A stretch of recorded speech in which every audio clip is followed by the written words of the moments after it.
What's up guys, Omni here. You guys know how it goes, another day, another video. Last night I tweeted I sleep. What recent news, topics, tweets, videos y'all want me to talk about tomorrow? Hey guys, today is Wednesday, January 17th, and yeah, sorry for no video Monday. I had a family emergency that I had to attend to, and I won't be making a video for you guys on Friday because I'll be at MagFest this weekend. I'll be out there touching grass, and if you guys are at MagFest, it's a convention for like gaming and anime. It's gonna be over there at the Gaylord Hotel over here in the DMV.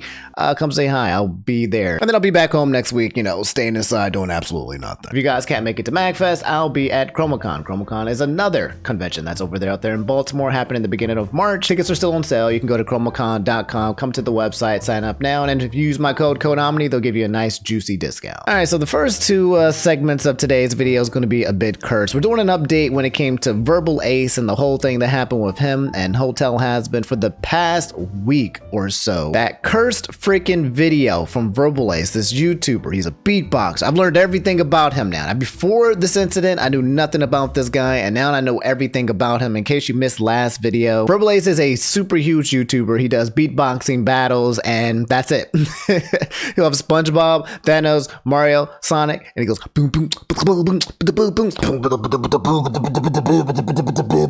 and it's just like that, like non-stop, but with like characters. It's actually pretty dope, right? Anyway, he was in this fiasco because apparently everyone's been saying this whole cursed statement that he paid $50,000 for like a 2-3 minute music video with him and a character from a show from YouTube called Hazbin Hotel, who also happens to be another YouTuber, one of the best actually animation YouTubers, Vivzipop. And yeah, there's a character named Charlie, and it's a horny video. It's hilarious. I couldn't show it on the last video because it would have got my video channel age restricted, so I put it out on Twitter. I put my reaction here. Long story short, okay, everybody on the internet, Instagram, is talking about this guy and waiting to hear from his response. He has not said anything at this point, but there were a few updates about this situation where man's went potentially bankrupt. I don't believe what everyone is saying about this, and that's actually why I asked if anybody knows Verbalase to get in contact with me so we can actually come up here, clear up any misconceptions, and talk about the truth of what is actually going down with this cursed video. It's so bad, by the way. If you just type in Verbalase on any social media platform and just scroll, it's just memes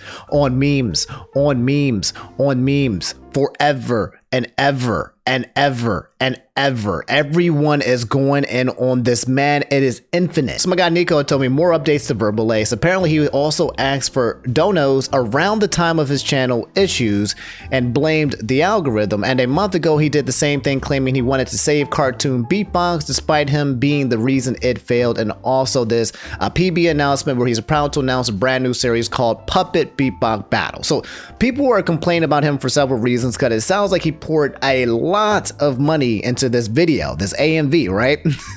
But also he was asking and requesting for money as well to fund his actual beatbox projects, right? So yeah, you kind of get what's happening here. Where people are saying is that he was potentially using money that was supposed to be for one thing to fill up his horny desires. This, now that I've been sitting on this for a long time for the past week, because this song has been stuck in my head, I feel like something is not adding up, and I really hope that we can just get his side of the story here, because I refuse to believe that this is 100% the full truth of the matter. There's no way my man was asking donations and asking for Patreon money so that he can fund a horny video. I don't want to accept that life. I want to hear from his words and his words alone specifically what occurred, because I feel like that cannot be the reality that we live in. Anyway, since the incident, we got an actual video from Verbalase 4 days ago called PBB Series Announcements. And if you come here, this little thingy here says he has 3,000 likes and 17,000 dislikes. Said he's proud to announce a brand new series called The Puppet Beatbox Battles, which is another universe explored of cartoon beatbox battles, is coming soon. I'll keep you guys posted on the first episode will launch. I'm really excited about this, and I'm looking forward to the new ideas and characters and all that stuff.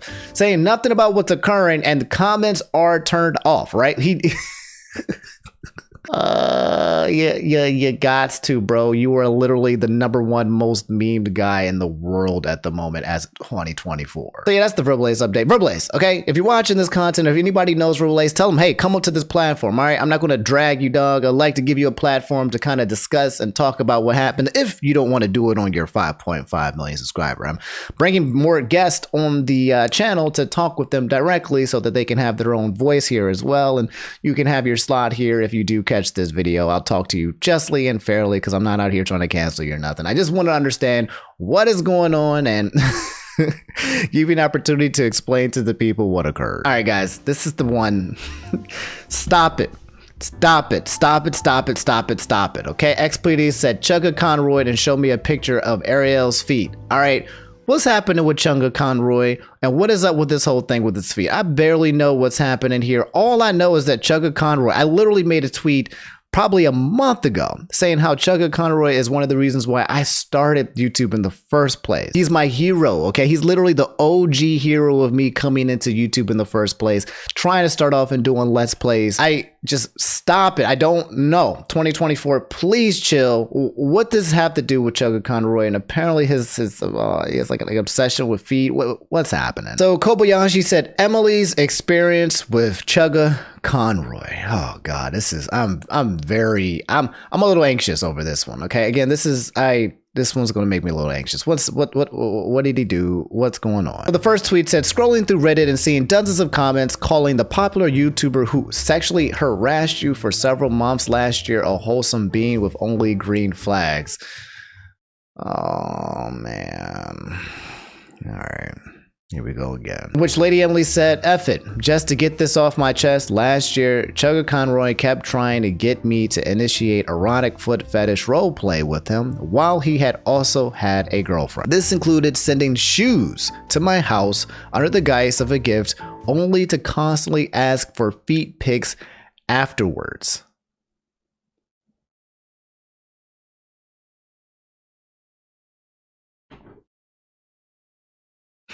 Eventually, I started ignoring him because I wasn't sure how to navigate around him clearly, trying to rope me into fetish stuff, and it returned his messages to get me more frequent and aggressive. And we actually have conversation pieces here that took this year of Chuggaconroy and this person, Lady Emily Great Cheshire. The snippet reads in beautiful. So I originally planned to go back with a floral pattern, but they lacked it in your size, so I went with that, and I thought what was most likely to go with any clothes. Great Cheshire said, oh, honestly, great call because I love black high tops but haven't had it in years. Chugga goes, haha, it's my personal favorite shoe.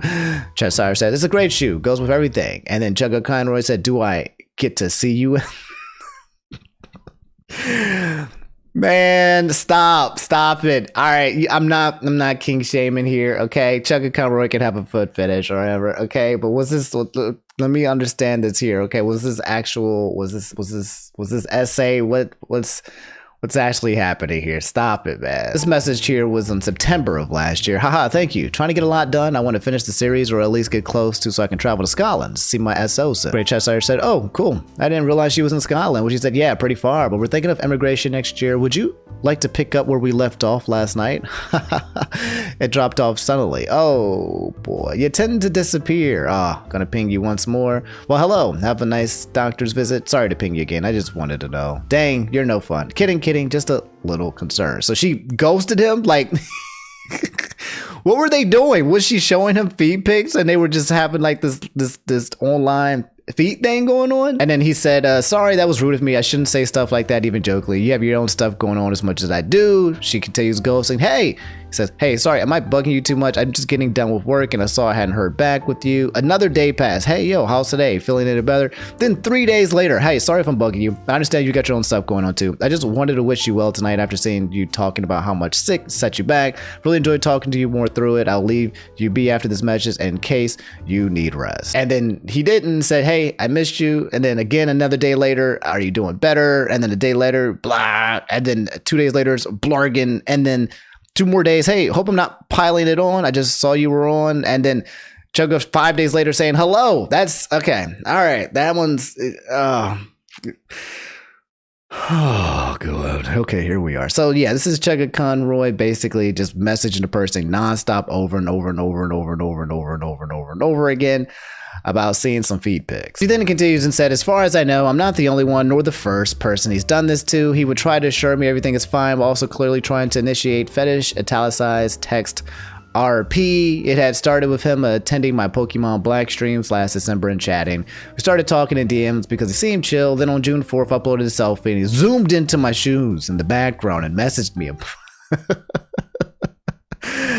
Maybe message me about them. Combos would often derail suddenly. One moment we'd just be talking about Nintendo games, and then it would shift immediately to feet talk. He was very persistent in commenting on how big my feet are. I try to respond with blunt jokes to make the vibes less creepy out of nerves. And for those asking how I know it was his actual Discord and not an impersonator I was talking to, beyond the fact that I ran it by mutuals, of course, to make sure it's valid, here's our first connection over Twitter leading up to things going to Discord. The last interaction I'll read between these two because I don't think my heart can take anymore. Chuggaconroy saying, nice sneakers. She said, thank you. I need new ones. My everyday pair is starting to see some damage. He said, seems sadly typical due to thin fabric. And she talks and says, yeah, hey, thank you. I just finished editing a video that was nuts to make. So like, do you have a PO box? Oh, well, I was going to see if I could partake in birthday niceness. And then he says here, if I may be so bold, ... sneaker size, ... It's like every time Chuggaconroy gets into like the feet thing, right? He puts like a ... before, and he's like, you know, by the way, those are those your ... toes? And then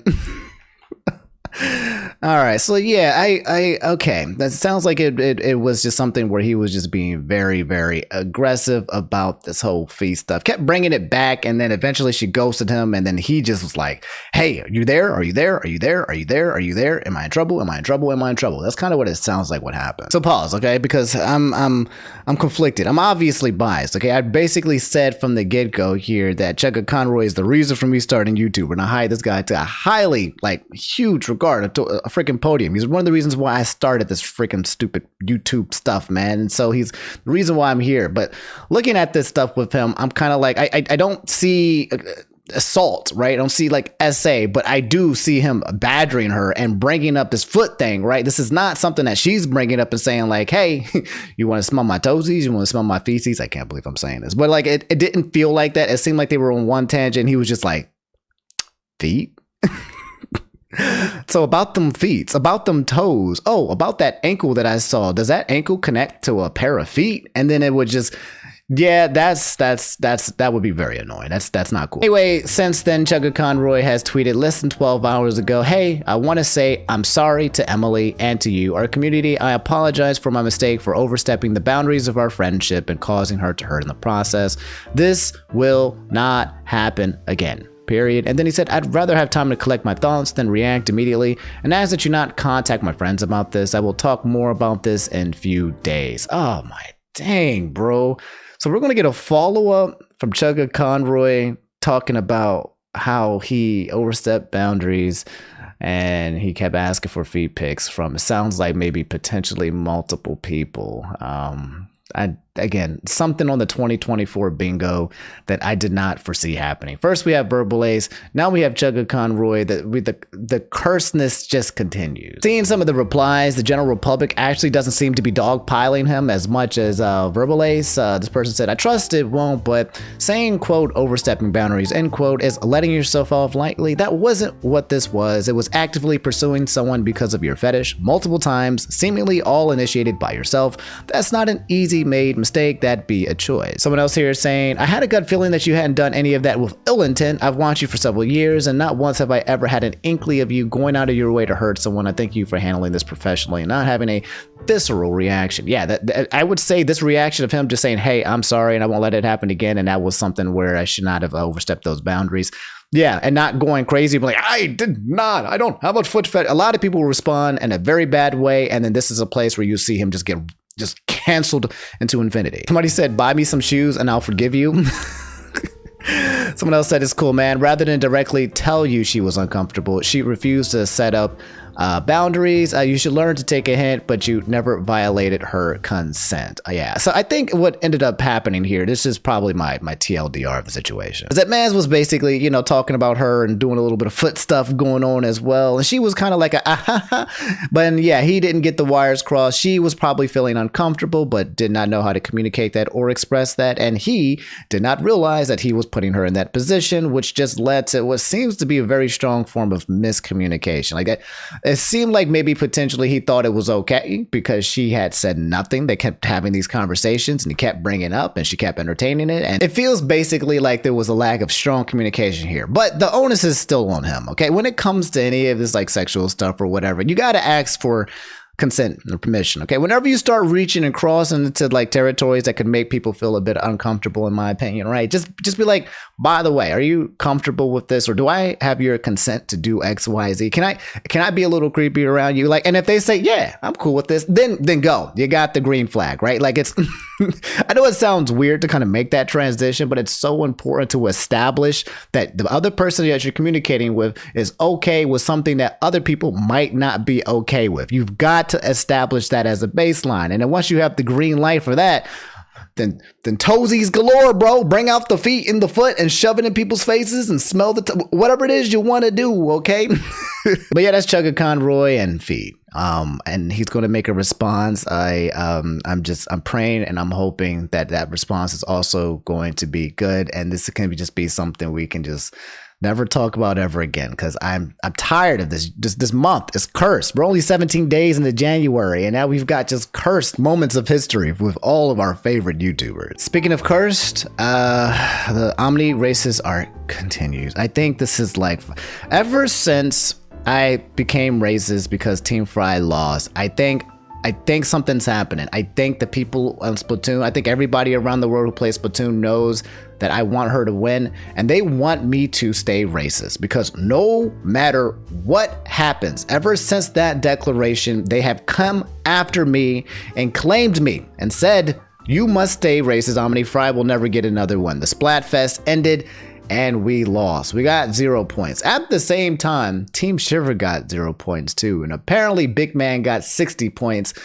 And then, you know, you start to realize the reason for it, well, was potentially this. Big Man somehow managed to get 57 full points, and neither Shiver or Fry got a single point, okay? So the question once again is like, who do you spend your holidays with, right? Friends was Shiver, family was Fry, and it was solo for Big Man.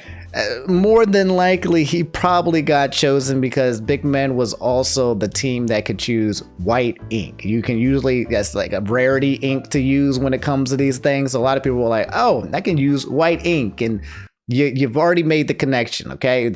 Going online and shooting people with white ink, you're there. We're conversation over. How much longer must I carry this burden to get my girl a win? Okay, when will you guys make a stand with me? All right, to let our lady here. I'm trying not to look at her feet. Oh God! Ever since I learned about this Chuggaconroy story, every time I'm looking at stuff, I immediately start zooming in on feet. No, he cursed me, bro. All right, so a lot of you guys asked me to talk about this situation that's happening with a YouTuber by the name of MamaMax. I haven't heard that name in a very long time. The last time we talked about MamaMax on this channel was maybe a year, maybe 2 years ago. But there was this whole situation that happened with YouTube, and there was a hashtag that was risen called YouTube Pick a Side. MamaMax is a YouTuber, I believe, at that point in time, who was bringing out documentaries and exposing like pedophiles, like terrible people. Like he was basically coming out here and say, hey, here are the people that you need to be afraid of. Here are the people here's what they've done. Here's how it led to it. Here's their stories. And here's why you need to, like, kind of just making that kind of content. And YouTube was like, yeah, we're not going to let anybody watch that. We're going to suppress it. We're going to make sure that people can't watch it. And there was a point in time where people were like, wait a minute, wait, pause.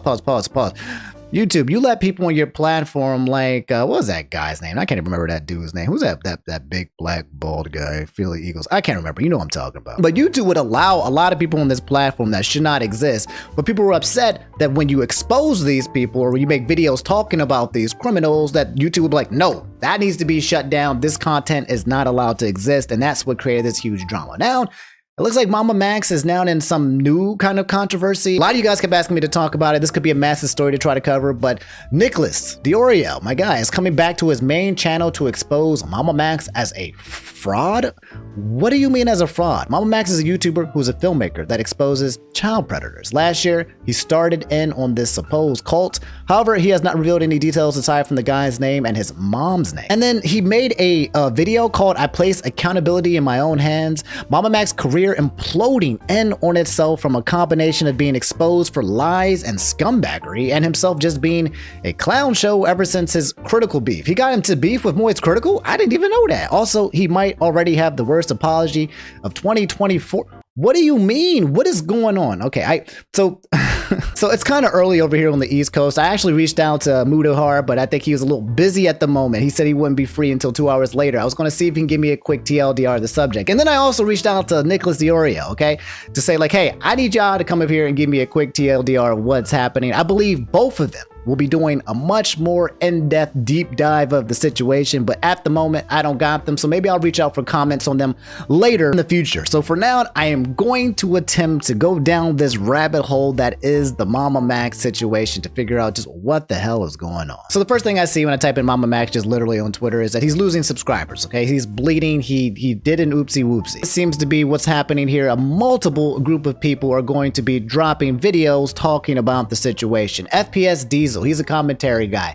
I've seen his YouTube channel flying around, and I actually saw his video floating around about MamaMax. I didn't get a chance to watch it, but he dropped a video yesterday titled A Complete Historical Retrospective. There's another guy by Lyrics. I haven't heard of Lyrics, but he dropped one called A Current Attack on His Recent Actions. Mudahar's dropping a video later today titled A Father Disciplining His Child, and then he's dropping a video, Diorio, titled The Complete Dismantling of His Character. So there's oh my, if you got 4 content creators coming out with different videos about you and the subject, oh my lord, this is an absolute mess. Just following up here, they said, we are releasing our research tomorrow. That is today when both Nicholas's video and Muda's video dropped. I didn't even know this before I reached out to them, that this was occurring, that they were actually getting ready to drop this. So maybe it was just best for me to kind of give you guys the appetizer. And then if you guys want the full 411 of what's happening with MamaMax, they will give you the main course. So since I'm out of the loop, I went to Reddit out of the loop. Actually, it just says YouTube drama. I'm out of the loop. What happened with MamaMax? Okay, and it said, hi, I'm very out of the loop with YouTube drama, and I just saw 2 videos about MamaMax drama from 17 hours ago. It's on my recommendation. They're a bit long, so I can't watch much because I'm busy right now, but I'm curious what happened. Also saw a few videos with Moist Critical being in the title. Charlie's in this drama too? What do you mean? So here are 3 summaries that I believe are objectively just probably correct because these people don't have any reason to lie. First person said he's faked his previous investigations as it provided insufficient evidence regarding his latest one. Controversies from the latest investigation including doxing an alleged cult leader's mother and moving in an alleged victim to live with him. Did I forget to mention that the alleged victim is a family friend and went to the same high school as him, LMAO? There's a lot of things that could easily be produced, e.g. some receipts to prove this cult leader was bringing children to him across state lines, but it's almost been 2 months and nothing has been shown. If it all turns out to be true, Spencer, or Max collaborator, has aided in grooming victims for a cult leader. I don't think she's even realized that. What? Wait, hold on. I don't even think I understood what I just read. People give him the benefit of the doubt because it's noble to hunt pedos or whatever, but they've begun to look at him work more carefully. He mixes real world cases with his Batman Hotline Miami LARP, doesn't actually report anybody to the police, and fakes evidence in his videos. So he's like, what's his name? Hansen, the dude, he's like him, whatever, to catch a predator, but he's fabricating evidence and stories and events and facts to kind of create a specific narrative. Is that what's occurring? Is this all just fake? It says here that it's blowing up right now because he's working on a case which involves an alleged vampire cult in Georgia. Okay, he's effed up the case so badly, turned everyone against him, and because of his actions probably messed up the case for authorities. His supposed evidence was not as damning as he said it was, according to Mudahar, who saw the evidence. He also keeps doing live streams with the victims where he's ended up getting people doxxed and also revealed private info about people, and worst of all, encouraged his viewers to go after the family of the alleged predator. By the way, after watching a day's worth of content involving this situation, I still have no effing idea what the cult is or about it or if it even exists. And finally, he's providing housing for one of the victims, and that's kind of weird because she's in his house.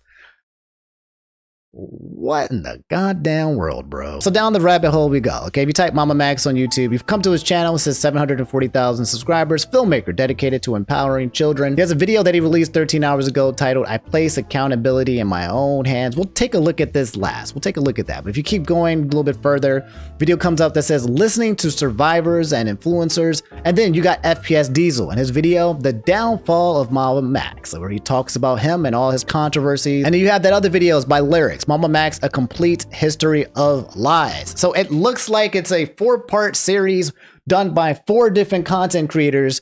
Oh my Lord. You even got Tom Dark talking about it as well. And all right, let's just go to the accountability part. This is interesting. I like doing deep dives and rabbit holes with you guys, especially with Verbalase. That was kind of fun and cursed.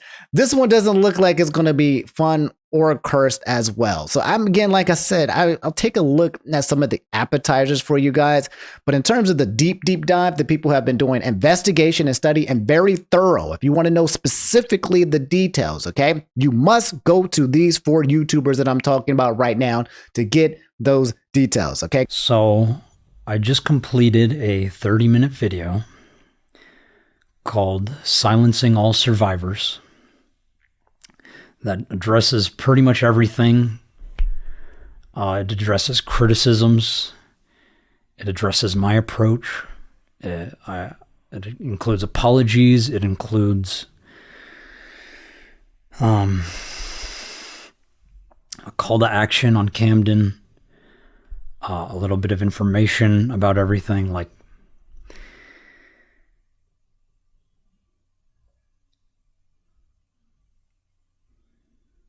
but I showed it to some trusted friends and the survivors. Some people loved it. Some people had a few criticisms, and then some people hated it and told me not to upload it. I've got people telling me just talk about the case and nothing else. I've got people telling me just address the criticisms. I've got people telling me just apologize. I feel like I'm being pulled in every which way. And no matter how hard I try, I cannot make everyone happy. So, good Lord, bro.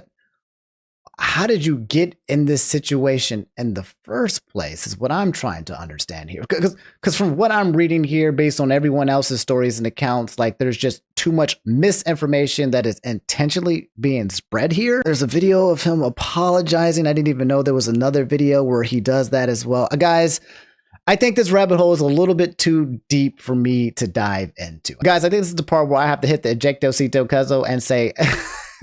I don't think I want to go any further into this. All we need to know right now is that MamaMax is currently under fire for some serious allegations that have been told about potentially spreading misinformation and involving himself in cases that might actually be a bit fabricated and wrong. And now we have 4 YouTubers who are currently in the process of making exposed videos talking about said information. And I think it's one of those things that now we wait to figure out what does Mudahar have to say? What does Nick have to say? I'll probably will go read and watch the FPS Diesel video and the Lyric video as well to see what they have to say as well. And then once enough information has passed and over time, maybe next week on Monday, I'll give you guys, oh, all right, now that I've watched all the videos, this is specifically what's happening. If you guys want to know more information, until then though, go to those channels I just mentioned, and you can sit down and you can watch those bad boys if you're interested. Still curious, I checked out the YouTube comments and they seem to be very disappointed in the guy. I said, this coming from a survivor of domestic violence and former subscriber. Let me get this straight. I would not trust someone like you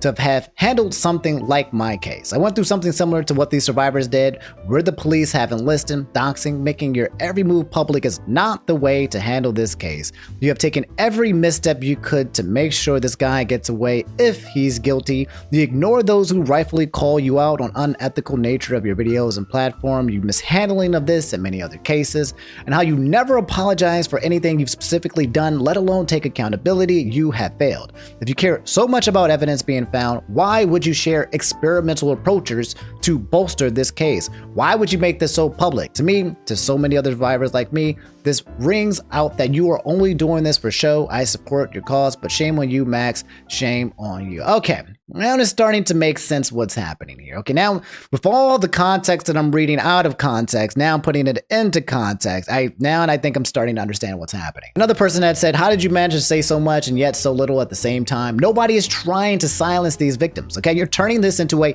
nobody believes survivor. survivors thing, but here's what you fail to realize. Many of the people questioning all of this were fans at one time. A large portion are survivors themselves, myself included. It's less that we don't believe the survivors and more that we don't believe you. We don't believe you're actually doing anything to stop these 6 bastards. We don't believe you're doing this out of the goodness of your heart. We don't believe for a second that any case you touch will actually result in justice. You're not giving these people a platform to let them have their voice. Sorry, but my childhood trauma didn't render me incapable of critical thinking. If Spencer has been through all of this, you are 500% taking advantage, the same way you took advantage of every single CSA survivor that donated to your Patreon thinking their money was going towards putting monsters in jail. But you've never once even been to court, let alone involved any authorities. You better pray this investigation pans out. I'm not saying that to sound threatening, although you certainly seem like the threatening to other creators, lol, but I really think we're just scratching the surface of how deep this effort gets with you. Oh my lord, bro. This is the last comment from Colton King, who said, Max, me, Muda, and Nux, that's my gang over there, all gave you exact instructions on how to handle this both publicly and privately. On your last live stream, which you lied to us that you weren't planning, you then mentioned how a lawyer gave you the exact advice I did, and yet you still went against it by streaming. Even in this video, you frame it like Spencer is some stranger who came to you for this story when you both admitted in the past that you've known each other since high school. Your GoFundMe is a scam and your career is over. I like to believe the best in people, and you took advantage of that quality in people. My disappointment grows each day. Oh my lord, what an absolute mess of a oh my lord. It's so strange kind of putting all these pieces together now and seeing how what is the final product of it, and then also probably getting, again, like I've said earlier, more information from both Nicholas Diorio and Muda Hart tonight to kind of finish the puzzle and the pieces of here. But good lord, guys, that's MamaMax situation that's happening. Next week, if people are still talking about this and you guys still care, I'll reach out to one of the 4 YouTubers, maybe even all 4 of them, and we'll have a discussion here on this channel to kind of clear up any misunderstandings that we might not have had, or maybe get some quick TL summaries so you guys can have the 411. But again, if you guys are curious again about these specific topics, go hit up those 4 videos right now. So here's a few stories that might piss you off, because it's pissing me off for sure. Cyber Saiyan said YouTube is still hurting actual paying customers in their attempts to stop ad blockers, and a link to this tweet here that said, I hate YouTube, and it reads, it's not just you, YouTube is slowing down your PC if you have ad block installed by making your CPU sweat, likely as part of its draconian war on ad blockers. I knew something was going on. I was streaming actually on Twitch yesterday, and I was playing Cult of the Lamb, the new Sins of the Flesh mod. It was absolutely fun. You guys can come join me. I'll probably play it, some more of it next week as well. But yeah, I was playing it, and I was going on YouTube for the past week or so. I have YouTube Premium, right? But I also have ad block, but I don't care about ad block on YouTube Premium because, like, you know, I'm YouTube Premium. I don't have any ads.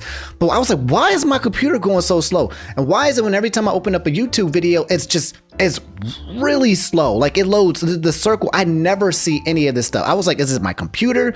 Is it my internet? What the hell is happening? And it looks like it wasn't a coincidence. There are no coincidences.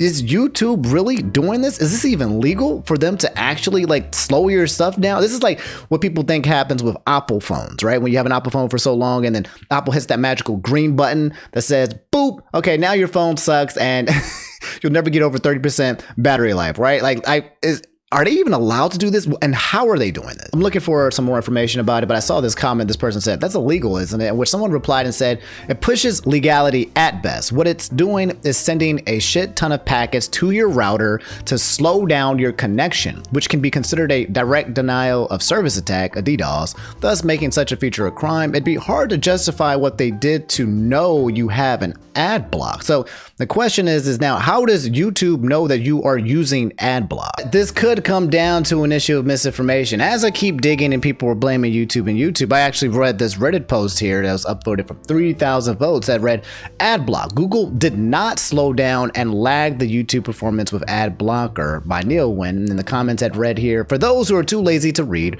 or too busy sharpening their pitchforks, ad block Plus developers admitted that it was an issue on their end, not something caused by Google. So Google and YouTube haven't done anything. It's the actual ad block itself that's slowing down your computer. Is that what you're saying, brother? I'm not convinced. This does feel like something that Google or YouTube would do, right? I feel the evil in my bones, right? My spider senses are tingling, okay? Let me look a little bit more into it for you guys. All right, it seems things are getting a little bit thicker here. This person has said they disabled ad block for a second on their computer and the temperature reduced by 15 degrees. F YouTube, this should be illegal.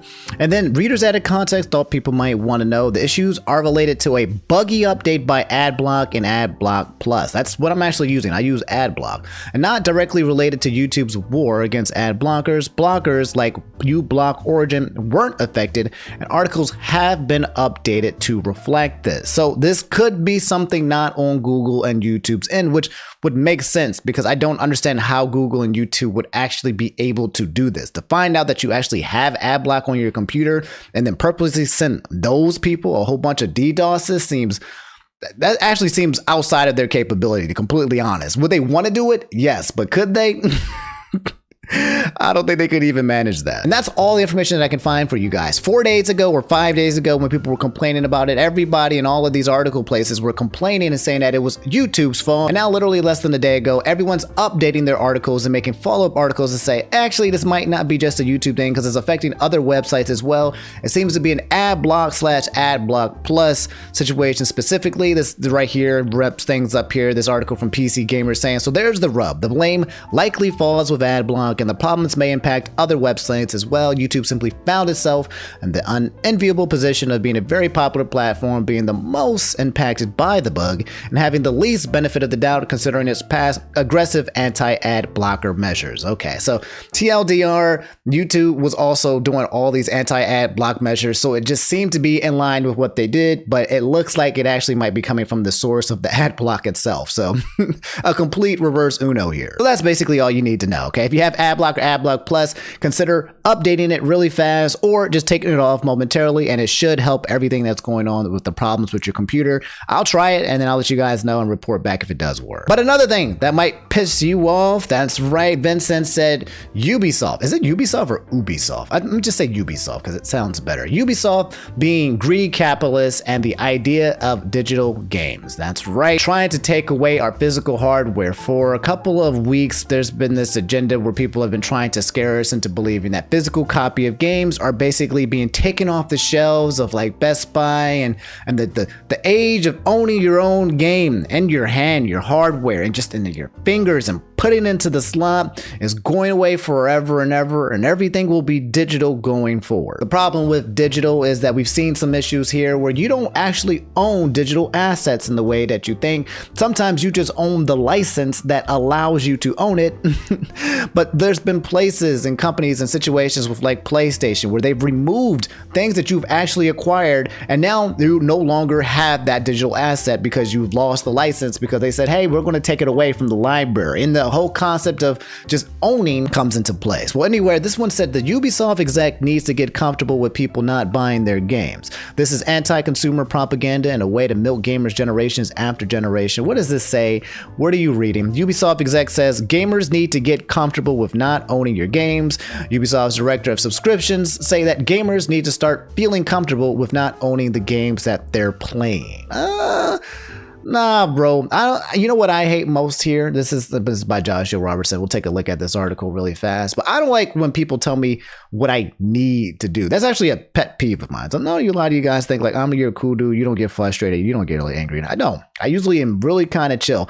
But something happens. Like when someone tells me I need to do something that I don't need to do, it's like I don't know, man. Something just starts building up. Like my skin, it just starts crawling. I'm like, what do you mean I need to? Why are you telling me I don't need to do nothing? Don't tell me what I need like I become that person. I think it rubs me the wrong way. It's a pet peeve.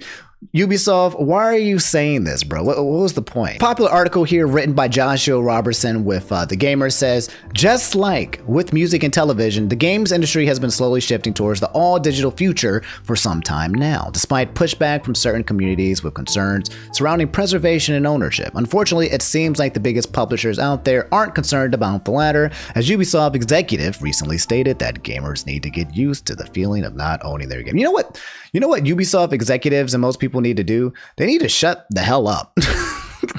like why talk? Just make your game. I get it. You should have an opinion. You should have a voice. But I feel like more times than not, these people just put their own foot in their mouth. Just shut up and make good games. Like Nintendo don't say nothing. You don't hear nothing from Nintendo. Nintendo just be like, hey, here's my game, and I got nothing left to say. And then they run a tight ship, right? People don't like Nintendo for many reasons, but you ain't going to do nothing about it because they put their money where their mouth is and they keep making really good games. Anyway, it said here, Tremblay states that people eventually got comfortable with not owning their CD or DVD collections, and that a similar shift in attitude needs to happen in gamers. So not owning CDs or DVDs meant that people were owning Blu-rays. It's different, right? Digital assets is not the same as physical assets. People got comfortable and they owned another physical asset, and then they got comfortable and they owned another physical asset, right? They had super libraries, okay? That's like telling people, get comfortable with not having books because all information is going to be like digital. All your books now are going to have to come through an iPad. And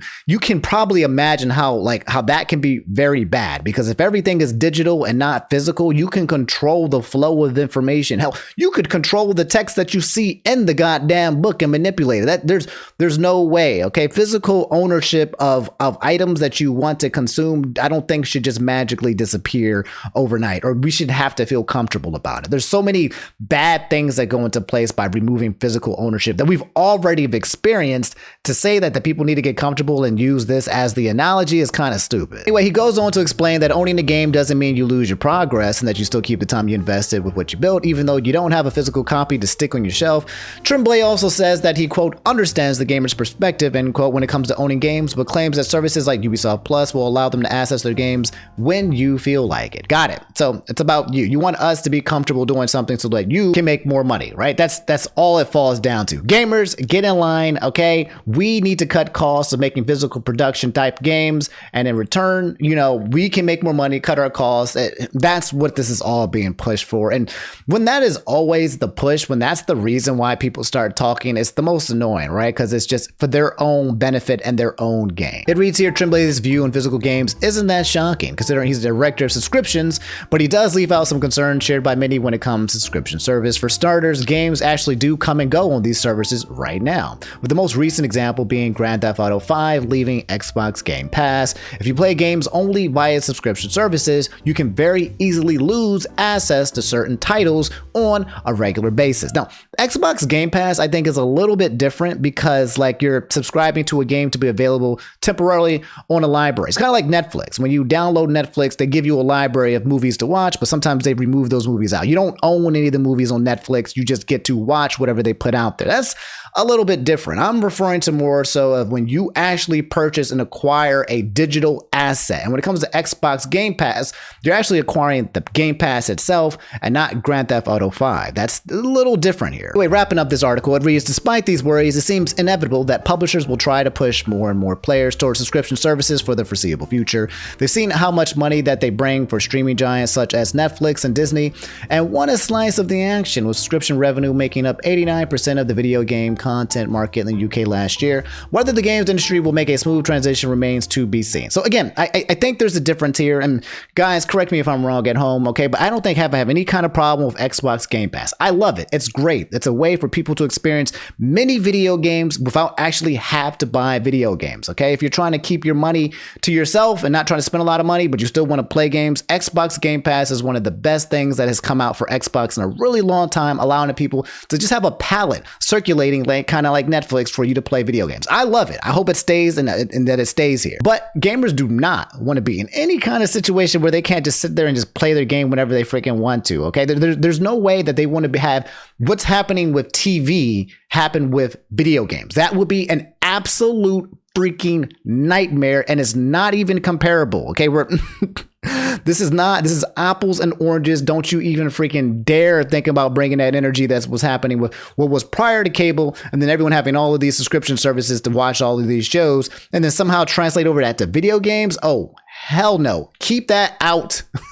Keep that out of our energy, bro. This is why a lot of people still advocate for torrenting. Okay, torrenting is basically taking, if you own a game, right, whether it's digital or not, you can go ahead and download the assets and put it on your computer, and you can own it legally, right? As long as you own and buy the game from the actual manufacturer, you are allowed to have a digital backup copy of it in some type of format on your computer, aka a way for you to turn it into a physical copy. It's yours after that certain point. That's what it includes with the ownership here. So yeah, I don't know what Ubisoft is spitting, but they wasn't cooking. Okay, they just need to shut up and make some better games. Okay, I heard Prince of Persia was pretty dope. The new one that came out, I haven't played it yet, but it's the one with the black dude. You know how now everyone's talking about how like all these black gaming characters are coming out. Eddie Gordo just came out for Tekken 8, and they have this freaking haircut. It's the exact same one, I think, from Spider-Verse. Like, they're giving all the black people this freaking same cut. I think it started with goddamn Michael B. Jordan from Black Panther, and then ever since then they were just like, yeah, let's give everybody the Michael B. Jordan haircut.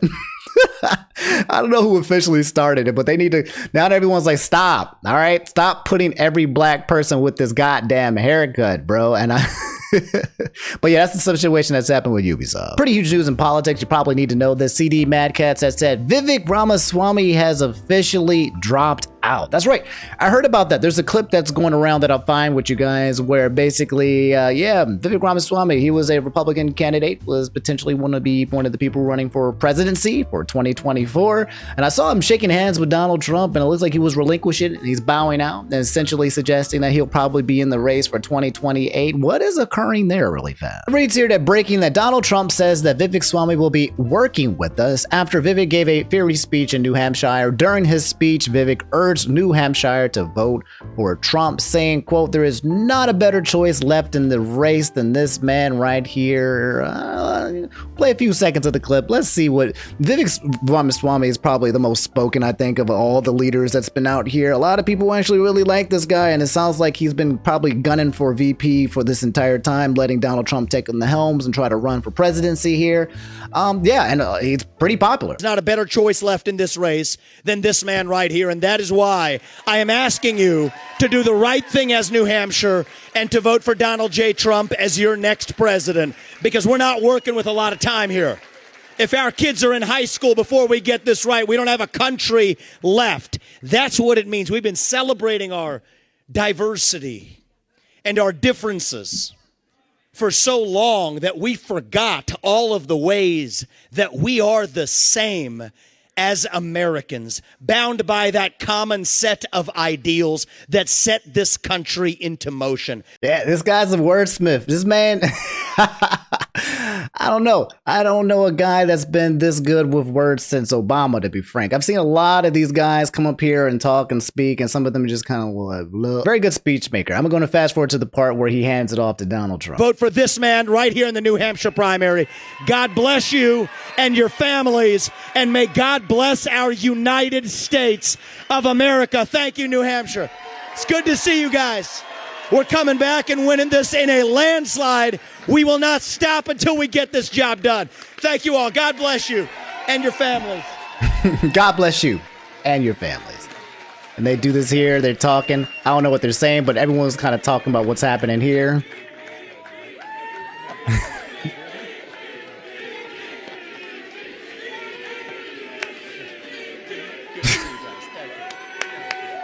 Thank you. Thank you. Wow, how was that? Pretty good, right? That was pretty good. And he's a fantastic guy. And he's really, he's got something that's very special because he started off with a Zippo and he ended up very strong. He did a great job. I was actually surprised when he called because he was doing well. And it's an honor to have his endorsement. He's going to be working with us, and he'll be working with us for a long time. I don't know why. Whenever Trump comes up and starts talking, I always start smiling because, like, I feel like he's going to say something. I feel like he's always about to say the funniest thing I've never heard. Anyway, this news comes right after the fact that Donald Trump recently won the Iowa caucus. Okay, he's definitely the front runner and the leader.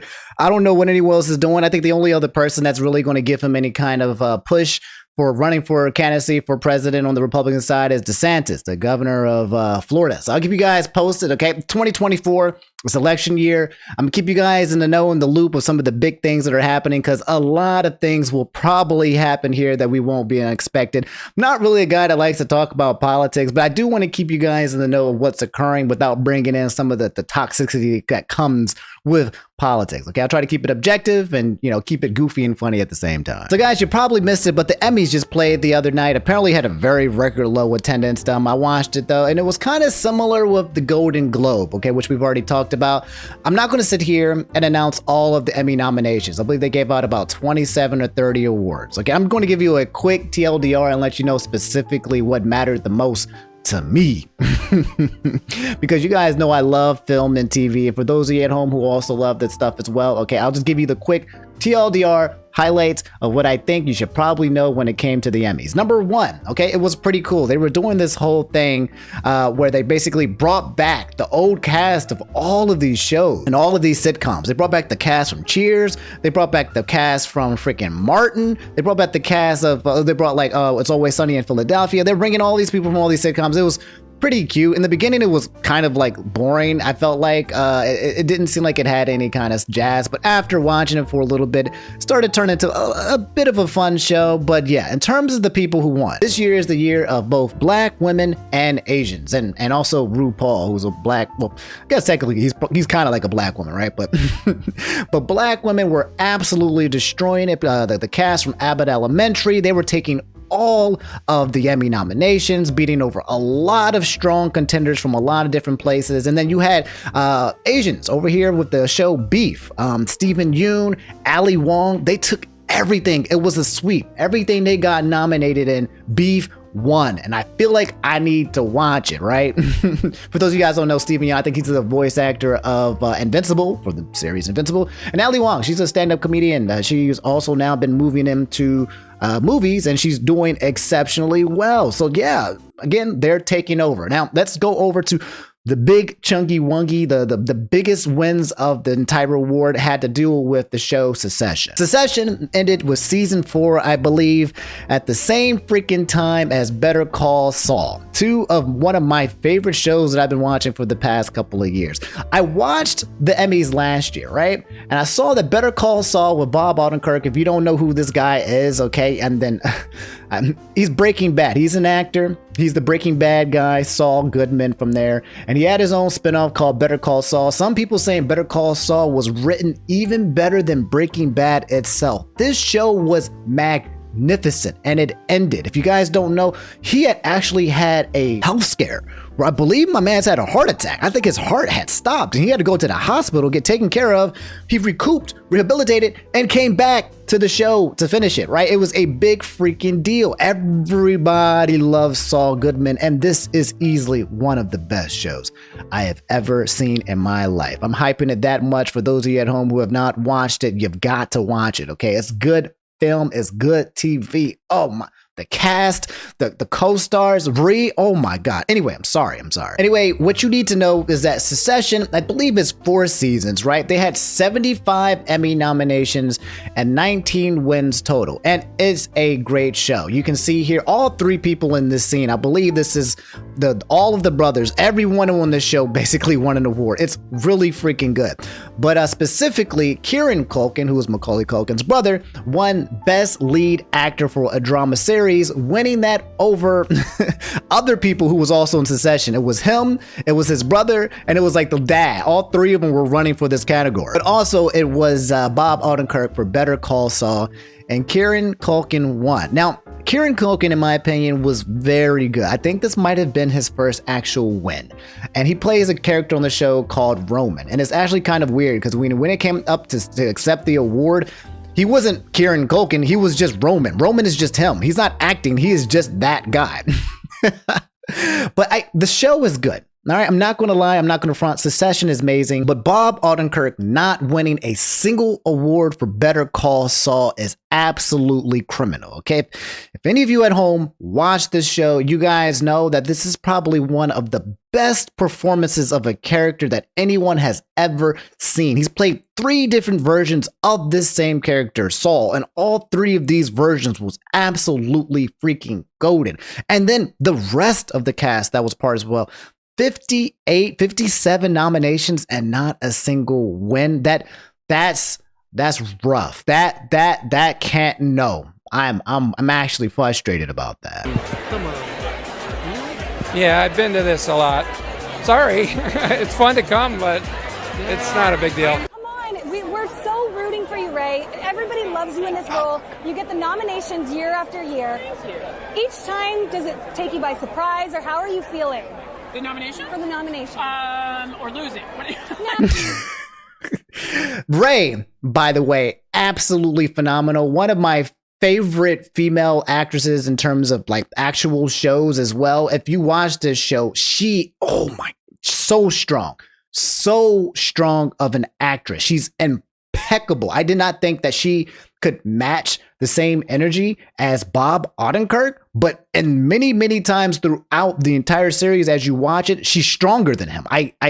It's so stupid good. We're not even naming some of the other characters as well, like like the old guy, I can't remember his name, or freaking like Gus Freeman, right? Or some of like the bad guys. There's other casts as well and bad players that play here, not just these 2 who are exceptionally good, very good. Nacho, right? But not one win and all loses. There's no way. Anyway, I'm just using this segment to vent because Better Call Saul is one of my favorite shows to watch of all time. And if you've watched this show, a lot of you guys are probably at home like, yeah, Omni speak. And if you've watched Succession, if you haven't watched Better Call Saul, you need to get over there. But to be frank, if you have watched Better Call Saul and you haven't watched Succession, it's a good show. You should watch it. It's genuinely delicious, good film and TV. My favorite character from Succession being Tom, who won an award, won an Emmy as well. And he was absolutely great in season 4. Unfortunately, it's like one of those where you have like 2 really go-to shows put together. I really felt like Better Call Saul was the better show. Like it was the better show.